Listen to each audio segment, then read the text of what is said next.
Happy Monday. It's June 14th, 2025, and time for your Monday market update. Thanks so much for watching. We're going to take a quick look at our McHenry County numbers for the last 7 days before we dive into what is happening in our housing market. We had 186 new listings hit the market, 133 go under contract. So first week back from 4th of July. Remember, some of these numbers are still going to be showing the effects of the 4th of July holiday, which is similar to Christmas and Thanksgiving, believe it or not. It's a very big deal. A lot of things slow down because of the holiday. We had 118 closed sales. Now remember, that number is always indicative of what was happening 30 or 60 days ago. So that's not really as much an element of what's happening right now, but more of what was happening just a few short weeks ago. 62 price changes. We're going to talk a lot about that today. 1 expired and 52 currently on the private network. So one of the biggest things that we're seeing in our housing market, now we've been talking about how we are seeing a return to normalcy. So we're seeing our market kind of level out. We're getting a little bit more inventory. So we're working at more like 1.5 months inventory versus just last year or the year before. We had closer to 1 month's inventory, and in 2022, we had less than a month's inventory. So we've seen that inventory slowly ticking up throughout the last couple of years.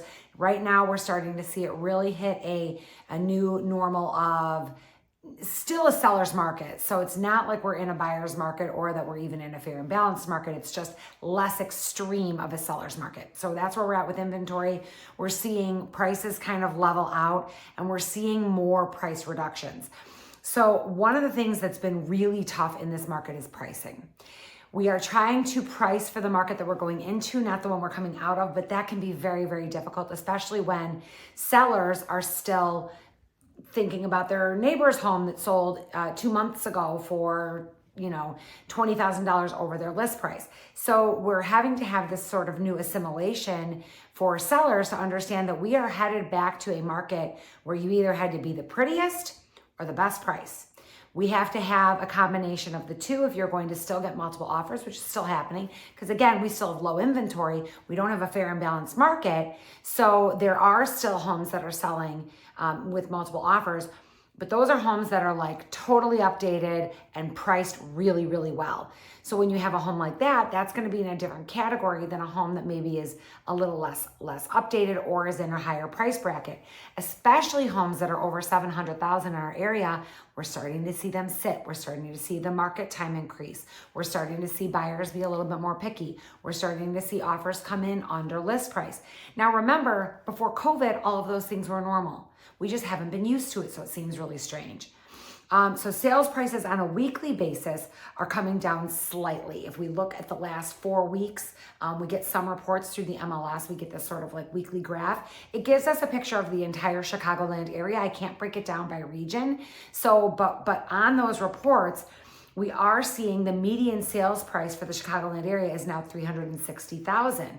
Mid-June, it was at $370,000. So that's only been 3 weeks. Now, this is also off of closed sales data, because obviously we don't have the data on what things are under contract at.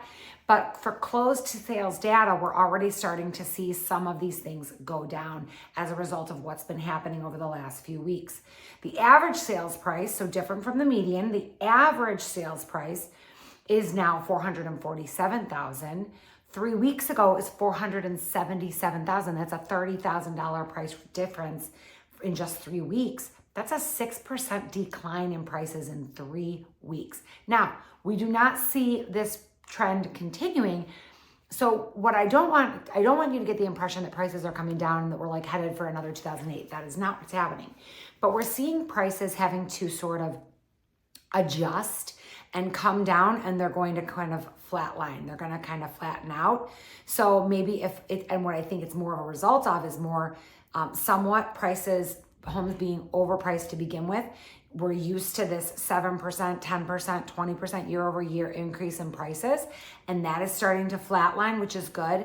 Housing Wire has a prediction of this year that we're only going to see a 1.7% appreciation this year. That's not to say that, again, I don't want to make anyone panic that we're headed for another 2008, because we're not.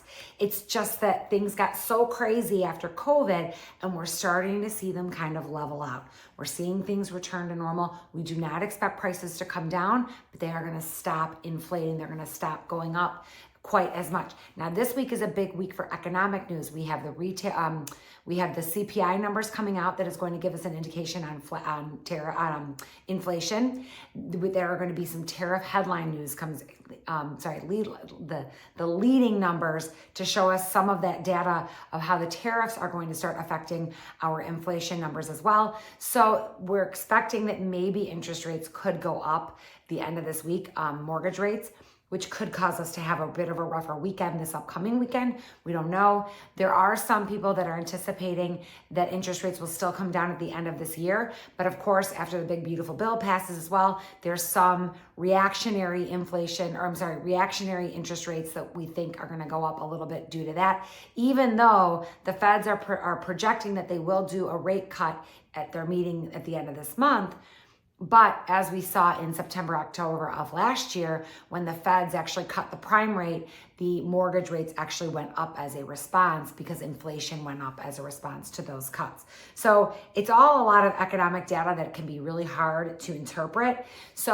But what we are seeing is more price reductions. So in a typical year, approximately 1/3 of homes experience a price reduction.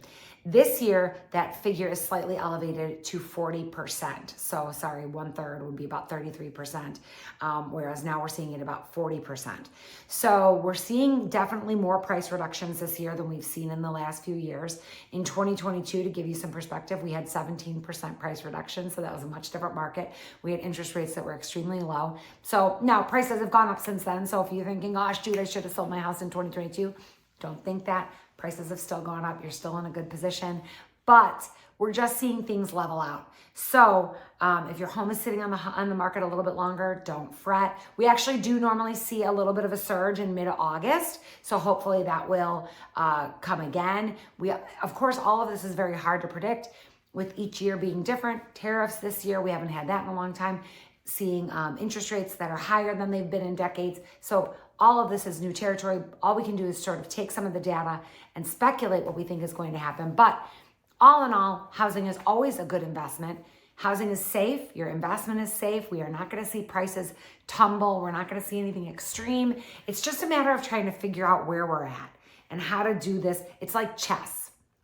And you have to figure out how to understand the mind of the buyer, also understand the mind of the seller, how you get those two to meet. And that's where we're having a little bit of trouble right now. Buyers are seeing things coming down. They want lower prices.